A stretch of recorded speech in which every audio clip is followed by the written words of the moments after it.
Bueno, yo quería decir algo primero sobre la inconveniencia o el atrevimiento de utilizar la palabra realidad en mi título. El título que yo le propuse a Joaquín es El arte y la experiencia de lo real, y envié un textico que es una colección de fragmentos que se titula Deseo de realidad, ¿no? Cuando la palabra realidad es la palabra favorita de esa especie de extraño entramado de periodistas, expertos y funcionarios que se dedican a gestionar la vida de las poblaciones y de los individuos a través de hacer funcionar todos esos dispositivos que tienen como función la producción y la reproducción de lo real, ¿verdad? En donde lo real no es otra cosa que la presa del saber y del poder, como diría Foucault, es decir, el objeto de nuestros saberes y la presa de nuestras prácticas, ¿no? También cuando la palabra realidad es una palabra terriblemente dogmática cuando cae en manos de los realistas, o como dice Peter Hanka, de los realidófilos, ¿no? Os pondré un ejemplo muy cutre, ¿no?, de eso que quiero decir con los realistas o los realidófilos, ¿no?, ese uso dogmático de la palabra realidad, ¿no? No hace mucho, en el contexto de los debates sobre la universidad que viene, el ministro del gobierno catalán de Innovación, Industria y Universidades dijo: la universidad, lo que le pasa a la universidad es que está muy alejada del mundo real. Hace una pausa de 2 segundos y dice: pero con el mundo real no quiero decir solo la empresa privada. Es verdad. Es decir, desde ese punto de vista, el mundo real no es solo la empresa privada, pero sí es aquello a lo que hay que resignarse, a lo que hay que adaptarse, a lo que hay que aservir. Por tanto, el realismo funcionaría ahí como la coartada de todas las dimisiones, de todos los conformismos, de todos los servilismos y de todas las cobardías.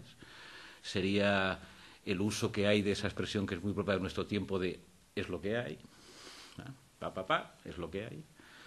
O los realidófilos serían todos aquellos que siempre se sienten legitimados a decirnos a los demás: pero tú, ¿en qué mundo vives?, ¿no? Entonces yo no voy a hablar ni de la realidad de los aparatos de producción y de reproducción de lo real, ¿no?, ni de la realidad como pretexto para todas las cobardías y todas las dimisiones de los realistas. La realidad es dura, es lo que hay que resignarse a ella, hay que adaptarse, no es solo la empresa privada, pero hay que adaptarse a ella, ¿verdad? Y por último, en el mundo del arte el realismo está muy desprestigiado, porque el arte forma parte de la sociedad del espectáculo, y lo que mola ahora es pensar bajo el principio de Matrix y decir que todo es apariencia, todo es virtual, todo es falso, todo es fabricado, todo es fábula, no hay presencia sino solo representaciones. El mundo se parece cada vez más a un parque temático y se ha hecho ya indecidible si el arte se dedica a la elaboración del sentido o del sinsentido de lo real, o si el arte se confunde ya simplemente con lo real. Entonces yo no sé, ni tampoco estoy seguro de que me interese mucho, si lo real es objetivo o subjetivo, si es independiente o no de nuestras representaciones, si lo real existe o resiste o simplemente insiste, ¿no? Sí que voy a hacer un pequeño ejercicio para que, qué sé yo, como para dar unas ciertas pistas desde qué lugar estoy hablando. Voy a hacer un ejercicio al cual Sixto se ha resistido durante la comida, que es como a dar un cierto canon personal, ¿eh? Es decir, mis pintores son Velázquez, Vermeer y Cézanne, digamos, ¿no? En cine ha hecho siempre mía la frase de Godard de que todos los caminos conducen a Roma, ciudad abierta, es decir, Rossellini es el que lo inventa todo. Mis amigos cineastas catalanes, que se mueven todos en la órbita de Joaquín Jordá, que son pues Isaac y la Cuesta, Pablo García, José Luis Guerín, Mercedes Álvarez y así, hace ya mucho tiempo que no usan la distinción entre documental y ficción, es decir, cine de realidad y cine de fantasía, sino que llaman a lo que hacen ensayo, ¿no?, como algo que mezcla inextricable, de una forma indecidible, lo que es real y lo que es inventado, ¿no? Y desde luego, desde mi punto de vista, los cineastas que hoy en día están reinventando el realismo son pues Sabah Kiarostami o algunos orientales como Zanqué o como Wang Bin, etc., ¿no? Para daros también una cierta idea de lo que estoy diciendo, hace una semana estaba leyendo un poemario que ha publicado Galaxia Gutenberg de Olvido García Valdés, un poemario que se titula Esa polilla que por ahí revolotea, donde hay un texto firmado en Valladolid en enero de 1999, donde Olvido García Valdés dice: mi problema ya no es quién soy o si acaso soy. Esa cosa tan manida de que el problema del mundo moderno es justamente la disolución de la identidad, el que no sabemos ya quién somos, las múltiples identidades, etcétera, ¿no? Ella dice: mi problema no es ya quién soy, ni si acaso soy, sino mi problema es sí estoy, ¿no? Es decir, yo y algunos amigos, de aquello de lo que dudamos cada vez con más frecuencia es de si estamos, ¿no? Eso que podríamos llamar una cierta sensación de irrealidad, ¿no? Es decir, si somos capaces de estar presentes, qué sé yo, en el mundo, en nuestras relaciones, en las cosas que hacemos, en nuestra propia vida, porque tenemos la convicción de que solo en relación a aquello que estamos presentes hacemos que aquello sea real. De hecho, el texto que os envié, ese que se llama Deseo de realidad, está precedido por un aforismo de Peter Hanke, de Fantasías de la repetición. Si continuamos con ese canon, los escritores que me están interesando últimamente son los escritores paseantes, tipo Peter Hanke, George Sebald, esos que hacen que ya no se sabe muy bien si hacen novela o no novela, ¿verdad? Hacen ensayo, digamos. Una cita de Peter Hanke que dice: la transformación se hace necesaria cuando algo que era válido como real deja de ser real. Si se consigue la transformación, entonces otras cosas serán reales. Pero si ninguna otra cosa se vuelve real, entonces uno sucumbe. La cuestión no está tanto en qué es lo real, sino qué es aquello que es válido como real, porque cuando las cosas que hay a nuestro alrededor dejan de ser válidas como real, tenemos que transformarnos para que otras cosas sean reales, porque si no hay nada real, si no hay otro, si no hay otra cosa que una proyección de nosotros mismos, simplemente uno sucumbe. De hecho, a mí me gusta esa cita de Hanke porque coloca lo real, lo que es válido como real, en relación con la vida. Es decir, si no hay nada real, uno sucumbe.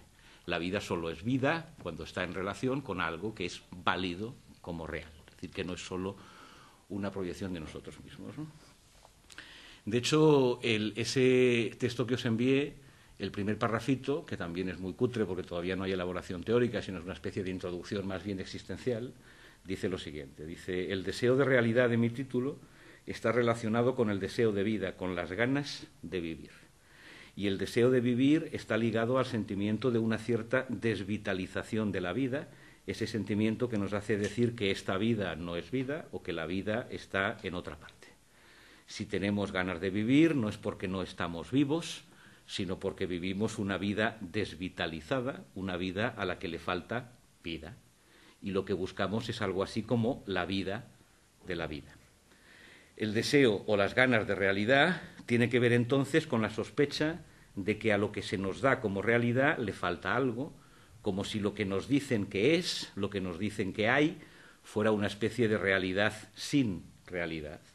Y buscamos entonces algo así como la realidad de la realidad, ese ingrediente o esa dimensión que hace que algo sea válido como real. Del mismo modo que reclamamos que la vida esté viva, reclamamos también que la realidad sea real, es decir, que tenga la validez, la fuerza, la presencia, la intensidad y el brillo de lo real. Entonces, desde ahí, desde ese lugar, lo que quería ahora simplemente era contaros una historia, ¿no?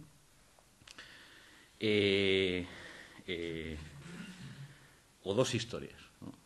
Porque yo creo que en los intersticios entre esas dos historias está, a lo mejor está o a lo mejor no, casi todo lo que yo quiero decir, ¿no? La primera historia se sitúa una mañana de primavera de sábado en la plaza de Virrey Amat de Barcelona. Yo tengo una niña de 13 años y hace básquet los sábados por la mañana. Ese sábado le tocaba jugar fuera y entonces nos juntamos en algún lado, los papás de las niñas que hacen básquet, nos vamos todos juntos al polideportivo donde juegan, dejamos a las niñas en la puerta para que vayan a hacer los precalentamientos que hacen antes y mientras tanto nos vamos los papás a tomar un café. Yo, como estoy últimamente cada vez más asocial, ¿no?, entonces lo que hago es evitar el grupo de los papás y procuro ir a un café tranquilo y solitario donde leo el periódico, leo algún librito, qué sé yo, con mi cuadernico, como hace Fernando, ¿no? Lo que pasa es que ese día me pillaron, o sea, me vieron cuando estaba aparcando el coche y me dijeron: Jorge, estamos aquí, ¿no? Me han pescado, no te queda más remedio, te acercas allí, ¿qué vas a tomar? Pues un café, ¿no? Estábamos ahí tomando un café, una serie de papás progres, modernos, jóvenes y del tiempo presente de la ciudad de Barcelona, y entonces atraviesa el paisaje una niña vestida con una falda negra, larga, de pelo lacio, que iba pidiendo por las mesas. La niña pasa al lado de nuestra mesa, simplemente pasa, o sea, hizo algún gesto de pedir, alguien le hizo algún gesto de rechazo y la niña pasó. Y entonces se produjo allí una conversación completamente repugnante. Habría que llamar a la policía, es la familia la que la explota y esta niña seguramente sería mucho más feliz en otro sitio. Al cabo de un mes tendría otra sonrisa. Le están robando la infancia, ¿no? Porque, claro, naturalmente solo nuestras niñas, las que estaban jugando a básquet, tienen infancia, las demás no se sabe muy bien lo que tienen, le están robando la infancia.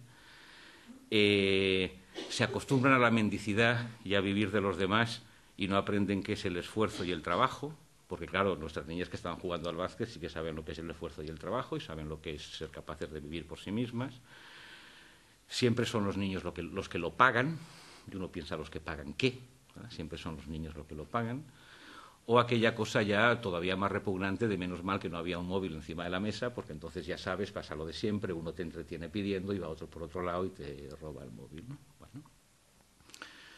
Esa conversación repugnante me hizo recordar inmediatamente la película de Nens, de niños, de Joaquín Jordá, que es una película basada en el juicio del Raval, un juicio muy mediático que hubo en Barcelona hace 4 o 5 años sobre un caso de pederastia, que continúa la estela la película de Jordá continúa la estela de un libro de Arcadio Espada que se llama Por amor a los niños, donde Arcadio Espada denuncia justamente que por amor a los niños, es decir, por el pretexto del por amor a los niños, por defender los derechos de la infancia, se junta toda aquella plebe de especialistas, periodistas, ¿verdad? Todos se ponen en marcha todos los aparatos policiales, judiciales, asistenciales y mediáticos, toda esa batería de expertos que hablan desde la ignorancia, eso sí, por amor a los niños, ¿verdad? Y desde luego con discursos muy realistas, ¿no? Yo tuve la sensación cuando aquella niña atravesó el paisaje de que nadie la había mirado, ¿verdad? Es decir, no había tenido lo que yo llamaba validez como real desde ningún punto de vista y se había convertido en simplemente un pretexto para el despliegue de nuestras opiniones sobre lo que es o lo que debería ser un cierto tipo de infancia, ¿no? La historia continúa en que acaba ese café y esa conversación gilipollas y el grupo de papás se levanta para ir a ver el partido de básquet y entonces a mí que no me gusta el básquet lo que hago normalmente es entrar como a la segunda parte para ver el final del partido y ya está, y entonces pues yo me quedé un ratito más en la mesa, ¿no? Entonces era un sábado de primavera, abro el periódico y entonces en el Babelia de ese sábado hay una crónica, eso ocurría 5 minutos después de esta conversación que os estoy contando, 5 minutos después. Hay una crónica de José Luis Pardo, muy cortita, sobre un libro de Chesterton que se titula Lo que anda mal en el mundo, que dice exactamente lo siguiente. Dice, a finales del siglo XIX, la legislación higienista obligaba a las niñas pequeñas, obviamente solo a las pobres, a raparse el pelo para luchar contra los piojos que anidaban en los suburbios. Parecía una medida sabia y pocos notaron que lo que estaba mal eran los piojos y los suburbios y no el pelo de las niñas y que por tanto eran los primeros y no los segundos lo que había que eliminar.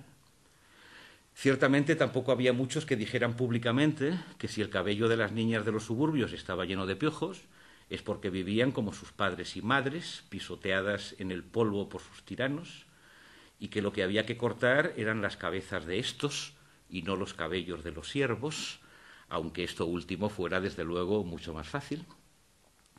Entre los pocos que sí eran capaces de decir todas esas cosas está el autor de estos ensayos, que en su página de conclusiones ilustra su posición tomando partido por esa muchacha callejera que pasea sus hermosos rizos ante las ávidas tijeras de los higienistas.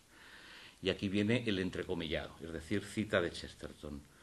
La pequeña golfilla de pelo rojo dorado a la que acabo de ver pasar junto a mi casa no debe ser afeitada, ni lisiada, ni alterada. Su pelo no debe ser cortado como el de un convicto. Todos los reinos de la tierra deberían destruirse y mutilarse para servirla a ella. A su alrededor la trama social debe oscilar, romperse y caer. Los pilares de la sociedad vacilarán y los tejados más antiguos se desplomarán, pero no habría de dañarse ni un pelo de su cabeza. Cierra Pardo las comillas de Chesterton y hace él su última frase. Ese hombre se llamaba Chesterton y el mundo sería bastante peor sin sus libros. A mí me pareció deslumbrante el haber asistido en la misma mañana de primavera al paso de una muchacha, ¿no?, por la plaza que nadie miró, ¿no?, y que se convirtió en pretexto para una sarta de opiniones sobre lo que es y lo que debería ser, sobre lo que hay, en definitiva, ¿verdad? Y haber leído inmediatamente otro encuentro entre un escritor y una muchacha que paseaba también altaneramente, ¿verdad?, su miseria y sus rizos pelirrojos por alguna calle, y entonces, en lugar de eso convertirse en un pretexto para la proyección de uno mismo, lo que produce la aparición de esa muchacha es que hace temblar a la ciudad en su conjunto, ¿verdad? Es decir, todos los palacios deberían derrumbarse antes que tocarle el pelo a una sola niña, ¿no? Aquí, de hecho, hay dos formas de construir lo real.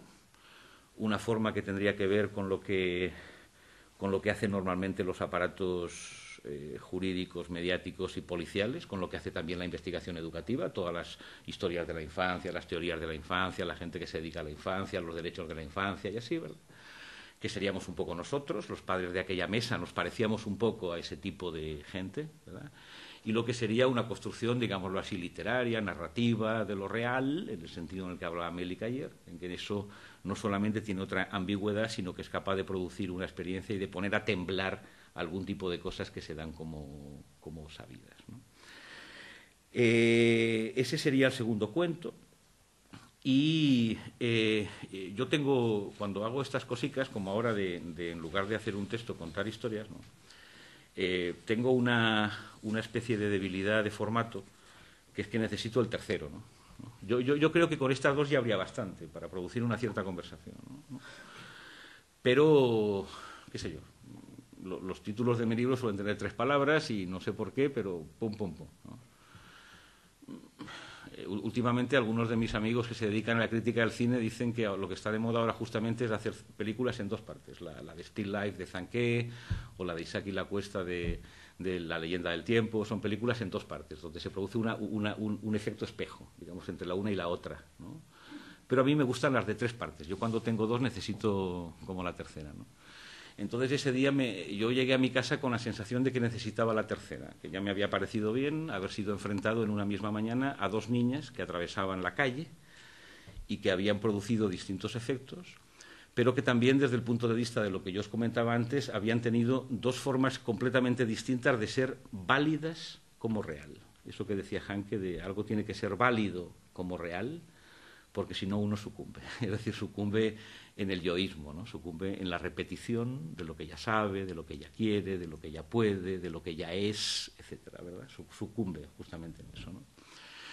Entonces, cuando llegué a mi casa por la tarde, volví a abrir un librito en el que hay un texto que yo traduje, que es un texto donde con una niña que se pasea por la calle, que atraviesa el paisaje. Esa niña se encuentra no con un escritor como Chesterton, no con una banda de gilipollas como nosotros, sino que se encuentra con un cineasta que se llama Abbas Kiarostami, que es otro de los que ha reinventado el realismo, y entonces Kiarostami produce un texto magnífico que se llama Una buena ciudadana, del que os voy a leer algunos párrafos, que sería la tercera historia en la que hay un encuentro con una niña que atraviesa el paisaje, donde el ejercicio es completamente distinto al que hace Chesterton, pero que también hay algo que me parece a mí que tiene que ver con ese deseo de realidad, ¿no? Con ese deseo de que haya algo válido como real y, por lo tanto, poderle dar a eso esa densidad, ese brillo y ese tipo de cosas de las que hablaban.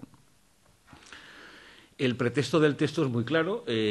Kiarostami estaba en Sao Paulo en el año 1984 siendo jurado de un festival de cine independiente, y entonces ya había terminado todo, habían terminado la entrega de premios, las reuniones del jurado, etcétera.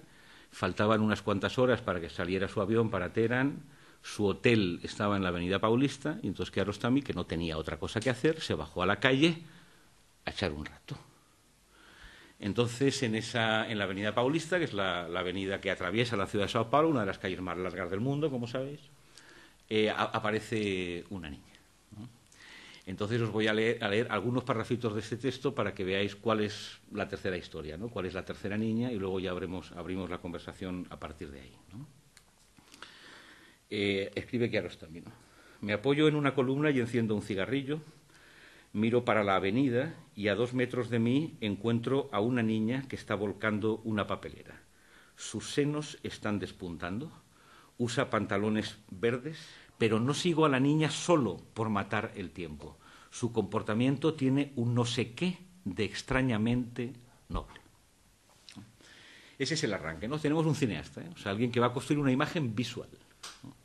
Algo que tiene que ver no con una crítica política. La niña de Chesterton servía para hacer la crítica a las políticas higienistas que estaban hechas, desde luego, por su propio bien, ¿verdad?, de todos los sinvergüenzas de su época, sino que Kiarostami lo que va a producir es una imagen de belleza. Yo estoy aquí, no tengo otra cosa que hacer, pero no la sigo solo por matar el tiempo, sino porque algo me ha llamado la atención, ¿no? No puedo dejar de seguirla.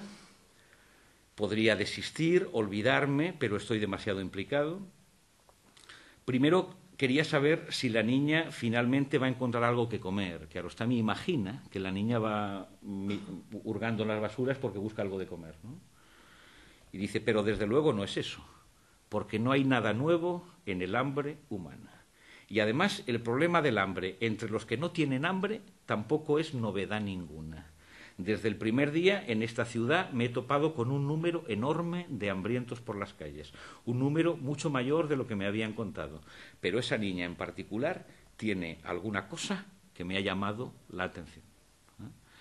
El texto es un poco larguito, pero lo que hace Kiarostami de una forma muy interesante es lanzar sobre la presencia de la niña que atraviesa la calle alguna proyección, ¿verdad? A lo mejor tiene hambre y la sigo porque tiene hambre, para inmediatamente borrarla. Pero a mí el hambre, qué sé yo, el hambre no es novedad. Y el hablar del hambre entre los que no tienen hambre tampoco es novedad. Es decir, la conversación tampoco me interesa, ¿verdad? Pero tiene un no sé qué. Me gusta el modo como se viste, su manera de andar, etcétera, ¿no? Su rostro, dice un poco más adelante, no refleja pobreza, ni hambre, ni desesperación. Está claro que nadie la mira. No hay nada en la niña que llame la atención, pero es imposible no notarla. Solo hace falta no tener otra cosa que hacer. O sea, no hay nada que llame la atención, los transeúntes no la notan, ¿verdad?, porque está completamente confundida en el paisaje, pero solamente si uno no tiene otra cosa que hacer, es decir, si no tiene otra cosa que hacer que estar atento a lo que pasa, ahí no puede dejar de mirarla, ¿no? Parece una princesa dedicando la tarde a pasear por un inmenso jardín. Camina con un paso un poco más rápido que los que están paseando, como alguien que quiere perder peso, pero no está ni gorda ni delgada. Sus formas están perfectamente proporcionadas. Las nalgas un poco más pronunciadas que la media, tal vez por la ropa. Tal vez los tacones de 3 o 4 centímetros hagan que las nalgas sobresalgan, pero tampoco es por eso por lo que la estoy siguiendo. ¿Es posible que una persona con hambre y en busca de comida pueda mantener su orgullo? ¿Es posible que una persona pobre pueda tener por algún azar unas nalgas hermosas? Yo la sigo por lo que representa. No soy una persona buena, ni humanitaria, ni sentimental. Lo que me lleva a seguirla es la combinación de belleza, orgullo y hambre. Y debe ser una combinación muy poderosa porque, por regla general, yo desvío los ojos de los pobres. No me gustan los pobres, no me gusta que me molesten, odio ver la pobreza, no soy responsable del hambre, me alimento con mi parte y no soy dado a sentimentalismos. Ya he dicho que no tengo nada que hacer, no hago lo que hago movido por ninguna preocupación humanitaria. El texto continúa así. Yo quería insistir, de entre las muchas cosas que tiene el texto, en justamente eso de esa mezcla de orgullo, belleza y hambre, que es la que le llama la atención al cineasta, ¿verdad? Y, por tanto, no vean ustedes una preocupación humanitaria, no vean ustedes compasión, no vean ustedes algo que tenga que ver con la pobreza, con el hambre y con la comida. Y entonces, a partir de ahí, Kiarostami, muy al estilo de sus películas, lo que inventa es una especie de mecanismo para poder seguir a la niña, ¿no? Una especie de trampa, ¿verdad?, que le permita seguir a la niña a la justa distancia. Ese texto es muy interesante porque Kiarostami, que es un cineasta, y por lo tanto trabaja como si su ojo fuera una cámara, está buscando siempre la distancia justa, ni demasiado cerca ni demasiado lejos. ¿Cuál es la distancia justa? No me puedo acercar demasiado para que la niña no note mi presencia, no me puedo alejar demasiado. ¿Cuál es la distancia justa? ¿Cuál es la que me da el perfil? ¿Cuál es la que me da la imagen que yo quiero? Hay un momento prodigioso en que él quiere verla de frente. Entonces la niña se acerca a mirar el escaparate de una joyería y lo que hace Kiarostami es entrar en la joyería para verla de frente, iluminada por otro tipo de luz, es decir, le coloca otra iluminación. Y además en la joyería suena música de Boccherini, por lo tanto le pone banda sonora a ese momento de la visualización de la niña, produciendo esa extraña mezcla, muy efectiva desde el punto de vista estético, de mezclar una música aristocrática con una imagen de la pobreza y con un brillo de otro tipo, ¿no? El procedimiento que el tipo se inventa es dejar una hamburguesa en una papelera para ver si la niña la coge. Entonces lo que hace la niña es pasar indiferentemente por las hamburguesas y el tipo se la va dejando en la siguiente a ver si ahí la coge. Eso le permite continuar con ella. Y al final de la historia la niña pues simplemente pilla de alguna papelera una manzana apenas mordida, la limpia cuidadosamente con un pedazo de papel, se la come.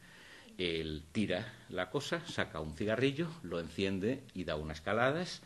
Kiarostami dice, como cualquier mujer en cualquier aeropuerto, pues da un mordisquito a alguna cosa, mira una revista que se ha encontrado por ahí y enciende un cigarrillo, ¿verdad? Y desaparece entre el tráfico, ¿no? Entonces, esta era la tercera historia donde lo que es válido, la apuesta, ¿verdad?, para construir una imagen de la niña que sea válida como real, es completamente distinta de la de Chesterton y completamente distinta de la de los imbéciles. Y quería... Me estoy pasando, muy pasado ya de tiempo, ¿no?